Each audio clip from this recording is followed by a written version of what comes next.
तो immediate suspend करिए और जिला से बाहर करिएगा। इतने लापरवाह गैर जिम्मेदार रहेंगे, कैसे चलेगा काम?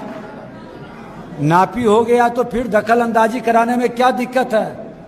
एसपी साहब, यहाँ के थाना प्रभारी को लगा के पूछिए कि दखल अंदाजी क्यों नहीं दिलवाया जमीन को जब नापी हो गया। सीओ और थाना प्रभारी दोनों को नहीं बख्शेंगे, बता देते हैं। कितना इतना मामला है जो जमीन पर भी लोग कब्जा कर लिया, दखल अंदाजी नहीं होने देता है आपके पास ऐसा आवेदन? नहीं सही बताइएगा तो इस जिले से बाहर कर देंगे आपको, ये बता देते हैं। और इतना दूर डाल देंगे कि फिर आपका जिला याद आवेगा। जमीन पर कब्जा किसका है?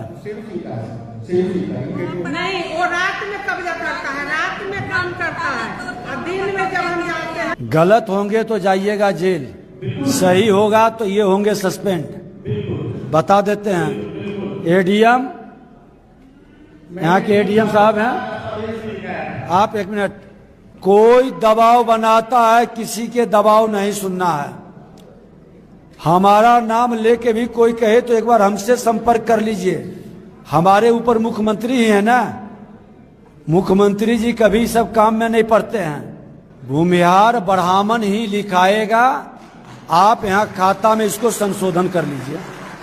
नमस्कार दोस्तों, आप सभी का स्वागत है हमारा इस न्यू वीडियो में। दोस्तों, अभी आप वीडियो क्लिप में सुने होंगे कि विजय कुमार सिन्हा जी ने क्या कुछ कहा है, और उन्होंने साफ साफ निर्देश दे दिया है। यानी कि भूमि सुधार विभाग के जितने भी मंत्री हैं, सीओ, कर्मचारी, राजस्व कर्मी जितने हैं, सभी को निर्देश दिया गया है कि आप किसी भी तरीके का अगर गलत काम करते हैं तो आपका संपत्ति को भी जब्त किया जाएगा और आपको तत्कालीन सस्पेंड भी कर दिया जाएगा। तो आज का इस वीडियो में मैं बहुत कुछ आप लोगों को बताने वाला हूं, क्योंकि डेली बिहार भूमि सुधार विभाग की तरफ से कुछ न कुछ नया अपडेट आते रहता है। तो आज का इस वीडियो में आप लोग को 10 से 12 अपडेट के बारे में बताऊंगा कि आखिर क्या कुछ नया बदलाव हो रहा है भूमि सुधार विभाग की तरफ से, ताकि जितने भी रैयत हैं, जितने भी आम पब्लिक हैं, जितने भी जमीन मालिक हैं, सभी लोगों को सुविधा मिल सके। क्योंकि आप लोग अंचल कार्यालय का चक्कर लगा कर आप थक गए, आपका चप्पल घिस गया, लेकिन आपका जमीन का मोटेशन दाखिल खारिज नहीं हुआ। परिमार्जन के तहत आपने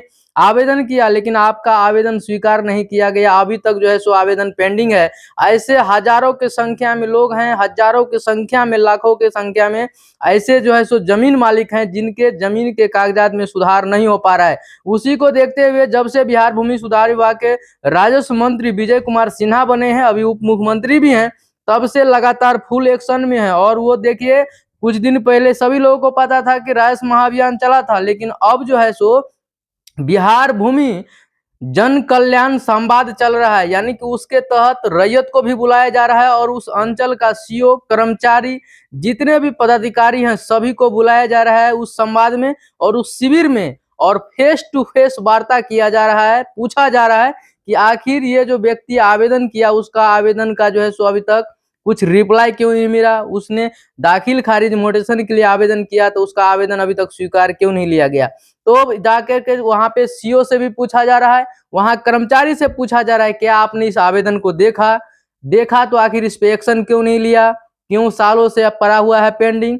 बहुत सारे सवाल जवाब किए गए हैं। अगर आपको मैं पूरा फुल वीडियो क्लिप दिखाऊंगा तो मेरे चैनल पे स्ट्राइक भी आ सकता है, इसीलिए मैं आपको थोड़ा सा क्लिप सुना दिया हूं ताकि आपको विश्वास हो सके कि सही में भूमि विभाग के तरफ से लगातार एक्शन जारी किया गया है और आपके भूमि से संबंधित जो भी समस्या है, सारे समस्याओं का समाधान 90 दिनों के अंदर करना है। मंत्री जी ने ऐसा आदेश दे दिया है, तो हम आपको सब कुछ डिटेल में बताएंगे। इससे पहले हम आपको एक चीज बता दें। देखिए, बताया गया है कि मुजफ्फरपुर में 2 दिन पहले आप लोग को पता था कि ये भूमि सुधार जन कल्याण संवाद हुआ।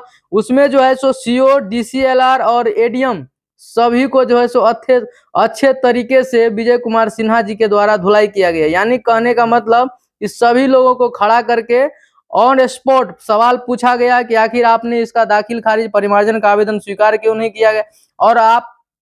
और देखिए, उतना ही नहीं है, उसमें जब पूछा गया मंत्री जी के द्वारा तो वो बोलते हैं कि हमने जो है इस आवेदन को अभी तक देखा ही नहीं है। लेकिन उस आवेदन पे उस सीओ का, उस कर्मचारी का सिग्नेचर भी था और जो व्यक्ति आवेदन किया था उसका एक जीरोक्स कॉपी रख करके अपने घर में रखा था। और जैसे ही शिविर लगा तो उस शिविर में क्या क्या उन्होंने दिखा दिया। उसके बाद जो है सो मंत्री जी इतना गुस्सा हुए, उन्होंने बोला कि उन्होंने जो थाना अध्यक्ष प्रभारी था उसको बोला कि इसको तुरंत अभी का अभी जो है सो आप सस्पेंड कीजिए, निलंबित कीजिए। और वो एक बात और बोले कि आपको अभी तो आपको अपने जिले में मिला हुआ है, आप अपने गांव में रह करके काम करते हैं, इतना दूर आपको ट्रांसफर कर देंगे कि फिर आप इस गांव के बारे में, इस पंचायत के बारे में और इस अंचल के बारे में सोचते रह जाएंगे, कभी भी आपका ट्रांसफर नहीं हो पाएगा। इसीलिए जो भी काम है उसको सही ढंग से कीजिए। और 2 दिन पहले मंत्री विजय कुमार सिन्हा ने क्या किया, जितने भी कर्मचारी, सीओ, जितने भी भूमि सुधार विभाग में काम करने वाले हैं, सभी को शपथ भी दिलाया कि आप शपथ खा करके बोलिए कि जो भी आप काम करेंगे पूरे अच्छे से काम करेंगे, किसी से 1 रुपये का रिश्वत नहीं लेंगे, और जितने भी रैयत, जितने भी जमीन मालिक आपके पास काम कराने के लिए आते हैं उसका काम सही समय पर आप करके देंगे। तो ये सब बहुत बड़ी बड़ी बात किया गया है। तो हम आपको आगे वीडियो में बताएंगे कि आखिर क्या कुछ नया 10 से 12 अपडेट आया है, वो भी हम आपको बताएंगे। तो आप लोग वीडियो में बने रहिए। अगर आप हमारे चैनल पे वीडियो फर्स्ट टाइम देख रहे हैं तो चैनल को भी सब्सक्राइब कर दीजिए, ताकि इस तरह का जानकारी आप सभी को हमेशा देखने को मिलते रहेगा। देखिए, बहुत सारे लोग कमेंट करते हैं कि आप लोग ऐसे ही न्यूज डेली बनाते रहते हैं, आपको नहीं पता है हम अपडेट रहते हैं और हम आप लोग को अपडेट करते रहते हैं कि आखिर क्या कुछ आज नया अपडेट आया है। आप लोग को प्रयास करता हूं कि वीडियो के माध्यम से बता दूं, क्योंकि मैं जो वीडियो बना रहा हूं, आप हमारा वीडियो देख रहे हैं, उसमें आप हमको कोई पैसा नहीं देते हैं, आप फ्री में वीडियो देखते हैं, हम फ्री में वीडियो बनाते हैं। तो आप लोग जानकारी देखते हैं, हम जानकारी देते हैं। तो चलिए हम बात करते हैं कि आखिर क्या कुछ हुआ है, उसमें ये भी समझिए। और इसके बाद बताया गया जिनके पास जमीन का कागजात नहीं है उनके जमीन का भी सर्वे होगा और उनके बारे में भी सोचा जाएगा। बहुत सारे ऐसे लोग हैं जिनके जमीन का कागजात आग लग गया, घर में जल गया, बहुत सारे लोग का बाढ़ आया था, दह गया, या बहुत सारे ऐसे लोग हैं जिनका पाटीदार, चाचा, बड़ा पापा, भतीजा ले लिया है पेपर लेकिन नहीं दे रहा है। तो उस सब सारे समस्याओं का भी समाधान होगा। और दूसरी चीज, अगर कोई सरकारी जमीन को जबरन अतिक्रमण करके बैठा हुआ है तो उस अतिक्रमण को भी हटाया जाएगा और उस जमीन को अतिक्रमण मुक्त भी किया जाएगा। तो बहुत तरह का बात हो रहा है, हम आपको एक एक करके बताते हैं। देखिए, आज का पेपर के हिसाब से हम आपको अब अपडेट बताते हैं। जो 10 से 12 अपडेट आया है वो आप समझिए क्या कुछ अपडेट आया हुआ है। देखिए, इसमें बताया गया है सरकारी जमीन पर गड़बड़ी पर सख्त रुख, इसके बाद दोषी अफसरों की बर्खास्तगी होगी और संपत्ति जब्त हो जाएगी। यानी कि जो भी कर्मी या जो भी सीओ, जो भी राजस्व कर्मचारी अगर किसी तरह का गलत काम करते हैं तो उसका संपत्ति भी जब्त किया जाएगा। और उसके साथ साथ ये भी बताया गया मंत्री जी के द्वारा कि जितने भी राजस्व कर्मचारी काम कर रहे हैं सभी कर्मचारियों का जो है सो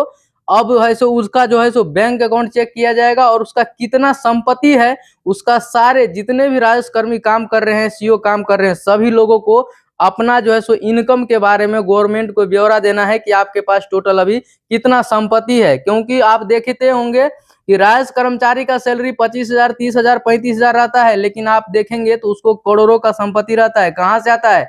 जितना दाखिल खारिज मोटेशन का काम हो रहा है, सभी दाखिल खारिज मोटेशन में किसी से 10,000, किसी से 15,000, किसी से 40,000, किसी से 50,000, जैसा पार्टी मिल जाता है वैसा डिमांड करके ये लोग पैसा लूट लेते हैं। तो अब इस पे पूरी तरीके से लगाम लग जाएगा और ऐसा कोई भी कर्मचारी, कोई भी सीओ नहीं कर सकता है। इतना ही नहीं, हम आपको बता दें, देखिए अब तो अंचल कार्यालय में सीसीटीवी लगाया जा रहा है। दूसरा चीज, मंत्री जी के द्वारा यह भी बताया गया है कि जितने कर्मचारी काम कर रहे हैं उनके अब गाड़ी में भी, मोटरसाइकिल में भी जीपीएस सिस्टम लगाया जाएगा, ताकि वो गाड़ी यूज करेंगे तो कहाँ कहाँ जा रहा है वो सब सारा ट्रैकिंग पता चलते रहे कि कौन सा कर्मचारी कौन सा समय में कहाँ जा रहा है। तो अब हर किसी के गाड़ी में भी जीपीएस लगेगा, आप कहाँ कहाँ उस गाड़ी को यूज किए हैं सारा लोकेशन ट्रैक किया जाएगा। ये सब सुविधा आने वाला है और हर अंचल कार्यालय में सीसीटीवी की निगरानी में काम होगा।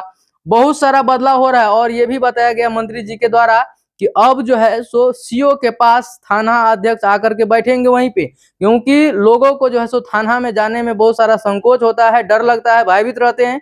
तो लोग जो है सो डायरेक्ट एक ही बार किसी प्रकार का आवेदन देना है, कंप्लेन है, तो डायरेक्ट जो है सो अंचल कार्यालय में जाएंगे और वहां पे सीओ रहेंगे, वहां पे थाना प्रभारी, थाना अध्यक्ष रहेगा, डायरेक्ट वहीं से मामला को निपटा लेना है।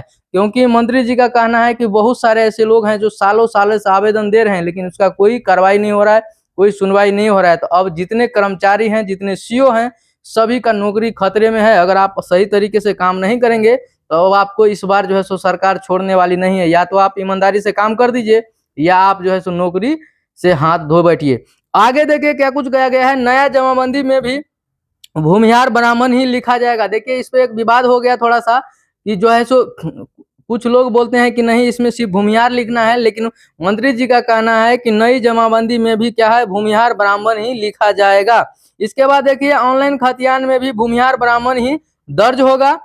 इसके बाद देखिए और कुछ क्या अपडेट आया बताया, सरकारी जमीन पर कब्जा की सूचना देने पर मिलेगा इनाम, विजय कुमार सिन्हा। यानी कि सरकार का संपत्ति है, अगर आपको लगता है कि आपके समाज में, आपके पंचायत में, आपके अंचल में कोई ऐसा व्यक्ति जो सरकार के जमीन को अतिक्रमण करके बैठा है, जबरन हड़प के बैठा है, आप उसका गुप्त सूचना देते हैं तो आपको जो है सो इनाम से पुरस्कारित किया जाएगा। जो बिहार योद्धा पुरस्कार से उसका नाम रखा गया है बिहार योद्धा पुरस्कार, यानी कि वैसे व्यक्ति को सम्मानित किया जाएगा और पुरस्कार भी दिया जाएगा। आप देखे होंगे मंत्री जी का बयान खुद वायरल हो रहा था सोशल मीडिया पे। उनका कहना है बालू माफिया, भू माफिया या शराब माफिया जितने भी लोग हैं, अगर उसके बारे में कोई कंप्लेन करता है या सूचना देता है तो उसको भी जो है सो पुरस्कार दिया जाएगा। तो अगर आप जानते हैं कोई भू माफिया है, जमीन माफिया है, तो उसके बारे में आप सरकार को सूचना दे सकते हैं और अपना प्राइज आप ले सकते हैं। इसके बाद राष्ट्र महाअभियान पोर्टल पर अपलोड होंगे जमा आवेदन, कागजात की कमी पर मिलेगी सूचना।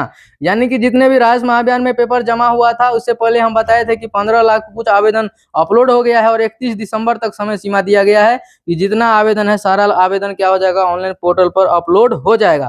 थानों में नहीं अंचल में सुलझेगा भूमि विवाद। अब हम आपको पहले भी बताए कि जितने भी थाना अध्यक्ष हैं सभी जगह पे अंचल कार्यालय में सीओ के पास बैठेंगे, किसी भी प्रकार का समस्या है तो उसका समाधान वहीं पे अंचल स्तर पे ही किया जाएगा। इसके बाद राजस्व कर्मियों को जीपीएस से लेस बाइक देगी सरकार। हम आपको पहले भी बताए कि अब जो है सो कर्मचारी को भी जीपीएस लेस सरकार देगी और उसमें लगा रहेगा। इसके बाद सीओ साहब इस कागजात पर साइन आपका है, आप कह रहे थे कि जानकारी नहीं है, डिप्टी सीएम। देखिए हम आपको पहले बता दिए वीडियो में, ये चीज ये पेपर में भी छपा है। सीओ साहब का पूछे जो आप जो है इसका जो है सो समस्या को सुने तो उन्होंने बताया कि हम जो है सो अभी तक इसका आवेदन ही नहीं देखे, हमारे पास आवेदन आया ही नहीं, जबकि वो व्यक्ति उस आवेदन पे साइन भी किया था, देखा भी था। तो इसीलिए मंत्री जी कहे कि इसको जो है सो थाना प्रभारी को जाइए, ले जाइए, इसको तुरंत सस्पेंड कीजिए, इसको पहले जेल कीजिए। इसके बाद देखिए थाने में नहीं अंचलों में सुलझेगी भूमि विवाद, हम आपको बता दिए। इसके बाद नई जमाबंदी में भी भूमिहार ब्राह्मण लिखा जाएगा। ये सारे पेपरों में, दैनिक भास्कर में भी सारे जगहों पे ये छपा हुआ है। तो दोस्तों देखिए लगातार नया नया अपडेट आते रहता है और अब खास करके जितना फुल एक्शन में काम किया जा रहा है भूमि सुधार विभाग को लेकर, अगर ये काम हो जाता है तो आने वाले समय में बहुत अच्छा हो जाएगा और हर कुछ डिजिटल जिस तरह से किया जाता है, आपका जमीन खरीद बिक्री करने में सारे समस्याओं का समाधान हो जाएगा और आप आसानी से खरीद बिक्री कर सकते हैं। तो जिनके पास अगर जमीन का पेपर नहीं है, आप निबंधन कार्यालय जाकर के वहां से भी आप अपना पेपर निकलवा सकते हैं, क्योंकि बिहार भूमि सुधार विभाग की तरफ से बताया गया है कि जितने भी पेपर हैं, पुराना से पुराना जितना भी अभिलेख है, सारे को और जो है सो स्कैन करके पोर्टल पर अपलोड किया जा रहा है। आप वहां से भी जाकर के देख सकते हैं और आप अपना जो है सो कुछ फीस जमा करके वहां से आप अपना पेपर निकाल सकते हैं। तो दोस्तों मैं उम्मीद करता हूं आपको जानकारी पसंद आया। अगर आपको जानकारी अच्छा लगा तो चैनल को सब्सक्राइब करके ज्यादा से ज्यादा लोगों को शेयर कीजिएगा, ताकि ये जानकारी सभी लोगों तक पहुंच सके और एक दूसरे का हेल्प हो सके। बाकी वीडियो लास्ट तक देखने के लिए थैंक यू, धन्यवाद।